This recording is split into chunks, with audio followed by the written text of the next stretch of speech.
Hey, what is up, spiritual hooligan? Do you choose your parents before you're born? Do you choose your geographic location? What about all your friends or maybe your enemies? Do you choose to incarnate with them too? Is birth random or is it some decision or choice that you're making? Let's put these ideas to the test. Muscle test, that is, and see what happens, because the answers to all of those questions live in the realm of dogma. They're unprovable, and somebody told us something about it, and then we believe it, but that doesn't mean that it's actually true. So today, I'm going to walk you through part of the rapid enlightenment process. I've been doing this now actually for 3 days in a row. This is my third day, and I'm actually walking you through part of my book, Quiet Mind, Epic Life. And that's me. I'm Matthew Ferry, and I'm bringing you your daily enlightenment. It's your moment to pause, to slow down, and to get connected to enlightened perspectives. I want to help you to quiet your mind and restore your peace. So that's what we're going to do today. We're going to quiet the mind and restore the peace. We're going to expose it to some enlightened perspectives here from the book Quiet Mind, Epic Life. We're on page 148 right now, and we're in chapter 9, and these are the Quiet Mind, Epic Life recontextualization statements. So for me, over the years, I have been searching for and identifying what are the context, like what's the way to think about things that when you think about it this way, you stop thinking. Isn't that kind of a nutty thing to think about, right? How do you think about life in such a way that when you think about life in that way, your mind quiets down and stops thinking? It's a little bit paradoxical, but this is the process. I've tried the meditation. I can get my mind to go quiet for a while, and I've meditated a lot, and I still do meditate every single day.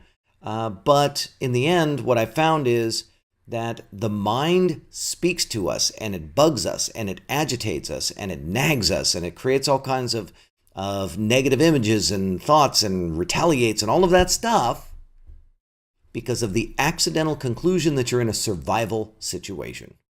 And the moment you step back and you locate yourself as an infinite being in a thriving situation, in a state that all is well, boom, the mind goes quiet. So that's what we're going to do today. We're going to go through some of the contextualization statements. And I found that using muscle testing turned out to be an incredibly interesting and very powerful tool. And when you muscle test a statement and your body is in the proper conditions, then you can determine, does that statement strengthen me or weaken me? If you're in a survival state, you'll find that everything strengthens you. Or if you're a woman, oftentimes you'll find that everything weakens you. It just depends on your body. But if you can get yourself into a thriving state first, and then we do the muscle testing, all of the things that I'm going to say to you will be corroborated on your own arm, okay? So check it out. Being human. Human beings, that's my dyslexic version, being humans, okay? But this is the real version I've written in the book. Human beings choose their geographic location on Earth before they are born. This tests strong on everyone that I have ever tested it on. So they put their arm out, we make the statement, we make sure that their system is operating correctly, and no matter what they believe, their arm is strengthened. So that doesn't mean that it's true. That just means that you're strengthened by it. That's it. Remember, muscle testing is not true or false. It's not a way to do divination. Muscle testing is simply a way to discern, is a statement, an idea, an image, a food, a chemical, whatever, is it strengthening to my physiology when I expose myself to it? And what I have discovered over the years is that when you expose yourself to ideas that are strengthening, and then you adopt those ideas, enlightened perspectives, you adopt those ideas, your mind goes quiet, and you go into a state of peace. You begin to live like all is well. It's pretty darn awesome. Okay, here's another one. Ready? Human beings choose their parents before they are born. This also tests strong. So again, it doesn't mean that it's true. We don't know. It's unprovable. Remember that. These are not statements that we can prove true or false. But it tests strong. It strengthens you to come from this context. And that's what you want to do. You want to say, okay, well, anything that I believe about this is a bunch of baloney. Anything I believe about it. There's nothing that I can believe about it that is provable.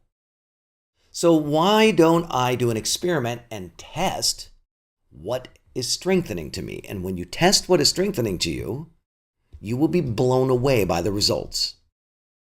Here's the next one. Every human being interested in creating a quiet mind has incarnated as a human being on Earth many times with their current parents, friends, and family members. This tests strong, and this is what I wrote. Remember, not true, strong. Are you getting this? The body is telling you something very important. It's telling you that if you want to function with strength, then you should simply create the context that the people around you are all long-time comrades in your soul's journey. It's strengthening to your body. It causes your body to function when you think these thoughts. So here's my takeaway that I wrote down, which is, what if you started to look at each of the people in your life as someone you have incarnated with over many, many lifetimes? What happens when you relate to everyone like, we all chose to come here and have this experience together?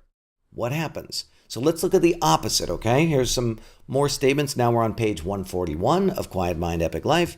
And this is, human beings do not choose anything regarding their birth. That tests weak. So it weakens your system to think that you are living a choiceless existence and that you came here out of randomness. And then the number 13 is, a human being's existence is coincidental. This also tests weak. A human being's birth is completely random. That tests weak. So these tests demonstrate that the body is weakened by the concept that you are living a random life. And you are strengthened by the concept that you are living a life out of choice. Remember, not true or false, but we can't know anyway. You can't know anyway. Whatever you think you know, you're full of it. So the question becomes, what would happen if you adopted context that strengthened you? And I will tell you from my experience, the answer is your mind goes quiet, you become peaceful with everybody in your environment, you go into a state of feeling like all is well, and your creativity, your resourcefulness, your joy, your love, your certainty all begin to explode. Don't you want that? I think you do. Number 15, ready? The human body is an expression of what is traditionally called a soul. This tests strong. Now, I don't know what a soul is. You don't know what a soul is. By now, you have to ask yourself, if you've lived multiple human lifetimes, what exactly is doing the living? And it turns out, via muscle testing, you are a soul. That tests strong. Then, here's number 16, and this will be my last one, and I'll save the rest for the next video. The soul is infinite. That tests strong. So Google Dictionary defines infinite as limitless or endless in space, extent, or size, impossible to measure or calculate. The soul is infinite. To think of yourself in this way, limitless, endless in space, extent, or size, impossible to measure or calculate, it tests strong for you to relate to yourself like you are that. It tests strong that you are a soul and that the soul that you are is infinite and limitless. This drove me to investigate thousands of thoughts and ideas and concepts over the years. Here is a grouping of statements that are not only surprising to me, but are mentally and emotionally freeing. They freed me in ways that I could never express. And as you adopt these statements, you literally sign the drunk monkey's death warrant. Okay, so I'm going to actually go into those tomorrow, and that's on page 148. We'll go to number 17, but here's the thing that I want you to think about.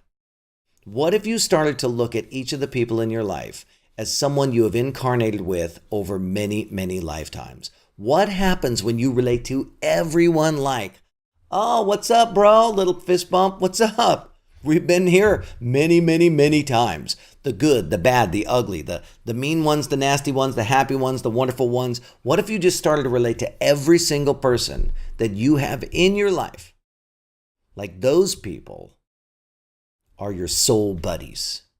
Leave me a comment below. I want to know what you think, okay? My name is Matthew Ferry, author of Quiet Mind, Epic Life, and I want to make sure that you like this. Will you like it? Please press the like button, because that is what tells all of these wonderful platforms that we're using, YouTube and Podbean and iTunes and all the things that it is being distributed on.